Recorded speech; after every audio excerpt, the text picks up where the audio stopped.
بلال اوپر ہے، کعبہ کی چھت بلال کے زندہ باد زندہ باد زندہ باد. یہاں نصیبیں ہیں، یہاں نصیبیں. تو عرض یہ کر رہا تھا، بات دور نکلی کہ بہنوں سے کہتا ہوں کہ کسی پروپیگنڈے کا خیال نہیں کرنا، چھوڑو سب، اور نبی کے نام پر تو سب تجدو ہے.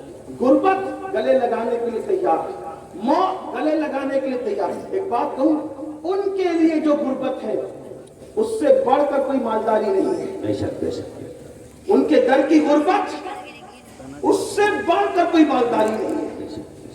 ان کے لیے موت اس سے بڑی کوئی زندگی نہیں. بے شک بے شک بے شک. ان کے لیے سب چیزیں بالکل تیار ہو. تو عرض کر رہا تھا کیا کہ سب سے پہلی شہادت جس کی ہوئی وہ ایک عورت ہے، اور اس مقدس خاتون کو حضرت سمیہ کہا جاتا ہے. یہ سابقون الاولون میں سے ہے، سابقون الاولون میں سے ہے. حضرت سمیہ پوری فیملی کے ساتھ اسلام قبول کیا.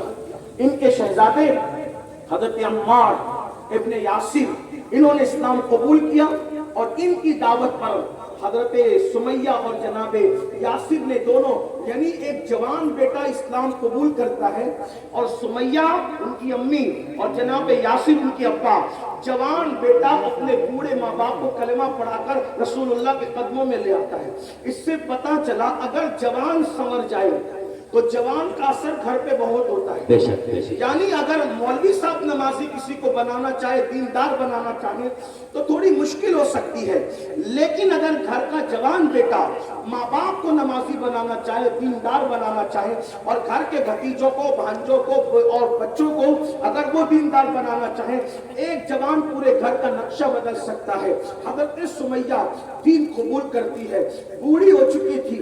بڑھاپے میں حال یہ ہے کہ کنیز ہے، کنیز تھی، آزاد کر دی گئی، اور گھر گھر جا کر عورتوں میں دین کی تبلیغ کرتی ہے. ابو جہل جیسے گنڈے کو پتا چلا، اس کی گنڈا گردی چلتی تھی، حضرت سمیہ کے پاس آیا اور سمیہ سے آ کر کہتا ہے، سمیہ میں نے سنا ہے کہ تو مرتد ہو گئی، تو بے دین ہو گئی. سیدہ سمیہ نے فرمایا، واللہ بے دین پہلے تھی، اب سمیہ دیندار ہو گئی. اب سمیہ کو دین مل گیا، محمد رسول اللہ کا دامن کیا ملا، مجھے دین مل گیا ہے. اللہ اکبر. حضرت سمیہ کبھی لوگوں کے سامنے بولتی نہیں تھی، کیونکہ غلاموں کی حیثیت جانوروں سے بھی بدتر تھی، غلاموں کا حال جانوروں سے بھی گرا ہوا تھا. لیکن آج جب حضرت سمیہ نے جرأت کے ساتھ کہا، بے دین پہلے تھی ابو جہل، اب میں دیندار ہو چکی ہوں، تو اس وقت لوگوں نے اندازہ کیا کہ ایمان کی طاقت کتنی بڑی ہے، کہ ایمان نے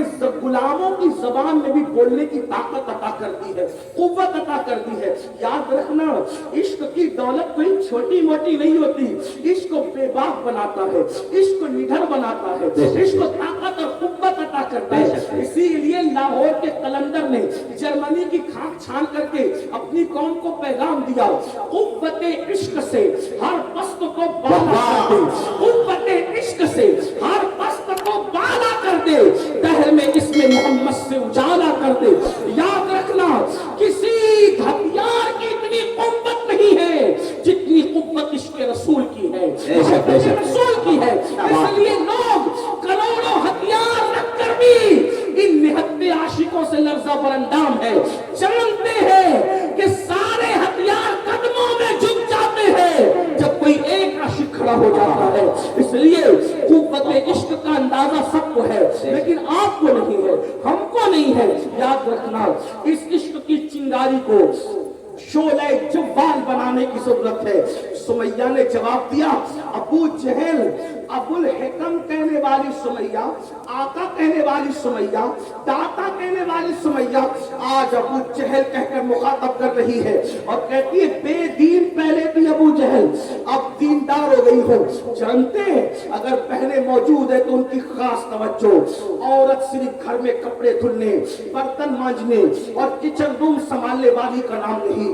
عورتوں نے کیسی تاریخ کے اندر انمٹ نقوش جو ہے وہ ثبت کر رکھے ہیں, عورتوں نے تاریخ سازی کی ہے. اللہ اکبر. حضرت سمیہ کے ہاتھ باندھ دیے گئے اور اس کے بعد ان کے بالوں کو ایک درخت سے باندھ دیا گیا اور چابک مارے جاتے اور کہا جاتا چھوڑ دے محمد کو. کنیز آزاد کرتا تھی, غریب تھی, فاقہ کشی تھی, مگر کہتی ہے واللہ جو محمد عربی کا دامن ایک مرتبہ پکڑ لیتا ہے پھر کبھی وہ چھوڑ نہیں سکتا. وہ ہیں ہی اتنے اچھے, وہ ہیں ہی ایسے کہ کوئی ان کو چھوڑ ہی نہیں سکتا. اللہ اکبر. مارتے مارتے ابو جہل تھکتا, دھمکیاں دیتا, مرتد بنانے کی کوشش کرتا, لیکن حضرت سمیہ دس سے مس نہ ہوتی. کہتی واللہ میں غریب ہوں مگر اسلام کی لذت کو چکھ چکی ہوں, عشق رسول کی لذت کو چکھ چکی ہوں, میں دین نہیں چھوڑ سکتی. بڑی معذرت کے ساتھ ایک جملہ اگر کانوں پر بار نہ ہو تو عرض کروں, وہاں ابو جہل کے چابک حضرت سمیہ کو دین سے دور نہیں کر سکتے تھے.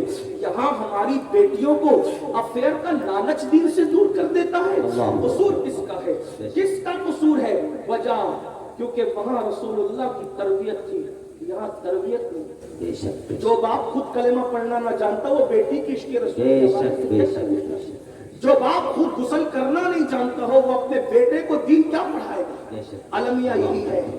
اگر ہم نے اپنے بچوں کو عشق رسول, اللہ کے رسول نے فرمایا اپنی اولاد کو 3 باتیں سکھاؤ, اپنے نبی کی محبت, آل نبی کی محبت اور قرآن کی تعلیم. نبی اور اہل بیت کی محبت کو بیان کرنے کے بعد فرمایا قرآن کی تعلیم.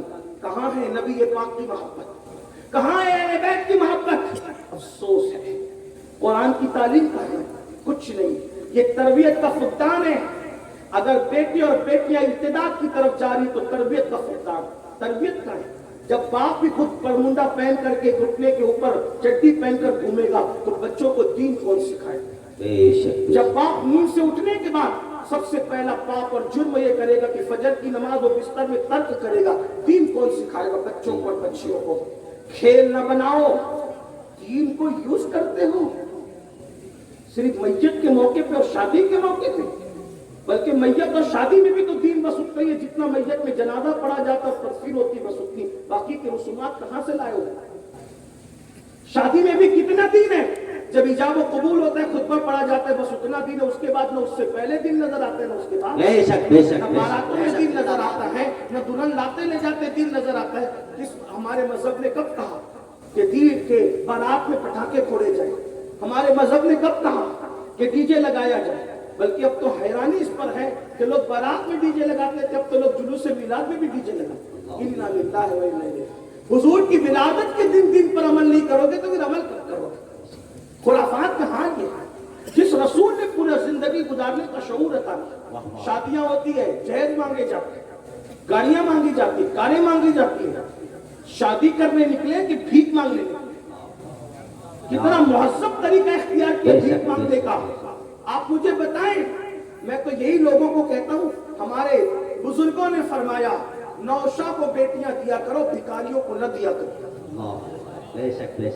جو جہیز کے نام پہ بھیک مانگنے نکلے ان سے کہہ دو ہم بھکاریوں کو نہیں دیتے, ہم تو داماد بنانے کے لیے نکلے, ہم بھیک دینے نہیں نکلے. کیا بے غیرتی ہے. اور پھر آج ہم درد بھری باتیں کرتے ہیں. مسلمانوں یاد رکھو, درد بھری باتیں ملت میں انقلاب بپا نہیں کر سکتی. درد بھری باتیں قوم کو کبھی بیدار نہیں کر سکتی. اچھا, بڑی معذرت کے ساتھ یہ بھی کہوں کہ اسٹیج پر بیٹھے ہوئے لوگ, علماء کی بات نہیں کر رہا, اسٹیج پر بیٹھے ہوئے لوگ, مجمع میں بیٹھے ہوئے لوگ جب دوسروں کی بات آتی ہے تو جہیز کی مخالفت کرتے ہیں, لیکن جب خود کے گھر کی شادی کی بات آتی ہے تو کہتے ہیں میری بیوی نہیں مان رہی ہے, میری بیٹی نہیں مان رہی ہے, میری امی نہیں مان رہی ہے.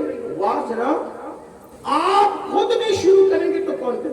بھائی جہیز مانگنے کی برائی بھی تو کسی نے شروع کی تھی, جہیز مانگنے کی برائی کسی نے شروع کی تھی تب دنیا میں پھیل گیا. جہیز کے خاتمے کی اچھائی بھی تو کوئی شروع کرے, کسی کو شروع تو کرنا پڑے گا, کوئی تو شروع کرے. جب میں نے جہیز کے خلاف تقریر کی تو کچھ لوگ مجھے سے بھیڑ گئے, کہا یہ تو نے کیا کہہ دیا, رسول اللہ نے تو اپنی بیٹی کو جہیز دیا تھا. میں نے کہا بالکل, اگر میں تو ایک طالب علم ہوں, کوئی محقق آدمی نہیں ہوں, طالب علم ہوں, لیکن میں ایک مقدمہ پیش کرتا ہوں, اگر غلطی کروں تو آپ میری اصلاح کرتے, ورنہ آپ ثبوت پیش کریں. آپ کہتے ہیں جہیز پیش کیا تھا؟ میں نے کہا مجازی طور پر جہیز کہہ دیا گیا ہے، ورنہ حضور نے کسی کو کوئی جہیز بے شک سنے بھائی زندہ باد کوئی جہیز نہیں دیا حضور علیہ السلام نے، کوئی جہیز نہیں دیا۔ لوگ کہتے ہیں جہیز دینا سنت ہے تو پھر دو، جہیز دینا ولیمہ کرنا سنت ہے، جہیز دینا سنت نہیں ہے۔ مجازی طور پر سمجھنے سمجھانے کے لیے اس ماحول میں جہیز کہہ دیا گیا جس کا آج آپ مس یوز کر رہے ہیں۔ کوئی جہیز نہیں دیا، علماء موجود ہے۔ میری طبیعت میں بڑی نرمی ہے، اگر میں کوئی غلطی کروں، ویسے بھی خطاب تلوار کی وہ دھار پہ چلنے کے برابر ہے، آدمی سے غلطی تو ہو ہی سکتی، لیکن علماء کرام سے دعائیں چاہتے تھے، اگر صحیح کہوں تو دعا دیں، غلط کہوں تو میری اصلاح کرتے ہیں۔ حضور نے شہزادی سیدہ فاطمہ الزہرا کو کوئی جہیز نہیں دی، اس کی وجہ مجھے جو سمجھ میں ہوئی ہے، مثنوی شریف میں جو جہیز کا تذکرہ ہے، اور بھی بزرگوں نے، علامہ مفتی احمد یار خان نعیمی نے جو جہیز کا تذکرہ کیا، وہ مجازی طور پہ کیا ہے، جو ہم جہیز کہہ رہے ہیں وہ جہیز نہیں ہے۔ اصل میں بات یہ ہوئی، بات آگے بڑھانے سے پہلے اصل میں بات یہ ہوئی، فتنہ ارتداد کی ایک وجہ یہ بھی ہے کیا کہ بیٹیاں 35 سال تک گھر میں بیٹھی ہے، کیونکہ جہیز مانگا جا رہا ہے، باپ کے پاس جہیز جمع ہوتا نہیں، تو ایک بیٹی سمجھتی ہے کہ میں اپنے باپ پہ بوجھ ہوں، پھر وہ خود ہی فیصلہ کرتی ہے، اور یہ صورتحال بہت دردناک ہے۔ بیٹیاں اپنے باپ سے بہت پیار کرتی ہیں، بہت پیار کرتی ہیں، وہ اپنے باپ کی تکلیف نہیں دیکھ سکتی، اور یہ جو ہم لوگ صرف راتوں کو جلسوں میں درد بھری باتیں کرتے ہیں نا، درد نہیں سمجھتے، یہ بہت دردناک صورتحال ہے۔ مہاراشٹر میں ایک لڑکی نے کسی منکر اسلام کے ساتھ شادی کی، تو جب لوگ اس کو منانے کے لیے گئے، پہلے تو اس نے ملنے سے انکار کیا، لیکن کچھ سنجیدہ علماء گئے، دردمند دل رکھنے والے، تو اس نے کہا اچھا تم بھی آؤ گے، مجھے گالیاں دو گے نا، کوسو گے نا، یہی نا۔ کہنے لگی آج بھی میں مسلمان ہوں، لیکن میرا درد تو کوئی سنے کہ جو آتا تھا خوبصورتی کے باوجود صرف اس لیے مجھ سے رشتہ نہیں کرتا تھا کہ میرے باپ کے پاس بھیک میں دینے کے لیے جہیز نہیں تھا۔ اللہ اکبر اللہ۔ تو میں اپنے باپ پر بوجھ بنی تھی، کیونکہ ہم 5 بہنیں تھیں اور میں بہت سب میں بڑی بہن تھی، 4 بہنیں اور بھی باقی ہیں، کوئی نہیں منہ لگاتا ہمیں، خوبصورتی ہے، حسن ہے، اعلیٰ نسب ہے، سب کچھ ہے، صرف غربت ہے، غربت، جہیز نہیں ملے گا۔ اور یاد رکھنا، ہر سال حج کرنے والوں، عمرہ کرنے والوں، حاجیوں، نمازیوں، اور سفید کپڑے پہن کے دین کا چولا پہن کر درد بھری باتیں کرنے والوں، تم بھی جب اپنے بیٹوں کا رشتہ ڈھونڈنے جاتے ہو تو تم بھی مالدار گھر ڈھونڈتے ہو۔ بے شک کچھ لوگ ڈائریکٹ مانگتے ہیں، کچھ انڈائریکٹ مانگتے ہیں۔ وہ پڑوس میں شادی ہوگی، وہاں تو کار ملی نا، بس اتنا چھوٹا چھوڑ کر بات کر آ جاتے ہو۔ یاد رکھنا، دنوں کے حالات کوئی جانے نہ جانے، اللہ علیم بذات الصدور ہے، ختم کرنا پڑے گا، اور سب سے پہلے باعثت طبقے کو ختم کرنا پڑے گا، اور اس شان سے ختم کرنا پڑے گا کہ اگر سمجھی دے تو بھی کہو ہم نے نہیں لینا، کیونکہ اس بدعت کو ہمیں ختم کرنا ہے۔ سبحان اللہ سبحان اللہ۔ کوئی تو آ گیا ہے، کوئی تو ہمت کرے۔ جل سے حل نہیں ہے، اصلاح معاشرہ کے لیے جل سے حل نہیں، عمل اس کا، بے شک زندہ باد زندہ باد۔ میدان عمل میں قدم رکھنا اس کا حل ہے، ورنہ یاد رکھنا، جب کوئی مسلمان کی بیٹی رسول اللہ کا کلمہ پڑھنے والی جب کسی غیر کے ہاتھ میں ہاتھ دے کر اسلام سے جاتی ہوگی تو تم پر کچھ گزرے نہ گزرے، گنبد خضرا کے اندر رسول اللہ کے دل پر کیا گزرتی ہوگی، کل حضور کو منہ کیا دکھاؤ گے، جہیز کو پرموٹ کرنے والوں، اللہ کے رسول کو منہ کیا دکھاؤ گے۔ اگر حضور نے کہہ دیا میری امت کی بیٹیاں غربت کی وجہ سے غیروں کا ہاتھ پکڑ کر جا رہی تھی، اس وقت تو نے کیا کیا، اور اللہ نہ کرے انہوں نے چہرہ پھیر لیا، تو اس وقت آپ کے پاس جواب کیا ہوگا؟ کیا جواب دو گے؟ 100 کارڈ متقی بننے والوں، خود غرضی کی طرف جانے والوں، نکلا خود غرضی سے اور سچائی کی طرف آؤ۔ تو عرض یہ کر رہا تھا، آج بچیاں اگر جا رہی ہے تو ہم غریبوں کو منہ نہیں لگانا چاہتے، بلکہ میرے بھائی حال یہ، جو قوم غریبوں کو ولیموں میں دعوت دینا پسند نہ کرے، وہ قوم غریبوں کو رشتہ کیا کرے گی؟ جو غریبوں کے جنازے میں جانا پسند نہ کرے، وہ قوم، ہم نے دین کو بانٹ دیا امیر اور غریبوں میں۔ اگر کسی جگہ کنڈا دینے والوں کی کثرت ہے، سمجھ جاؤ کسی امیر شہر کا جنازہ ہے، اور جہاں کنڈا دینے والوں کے لالے پڑے، سمجھ جاؤ یہ کسی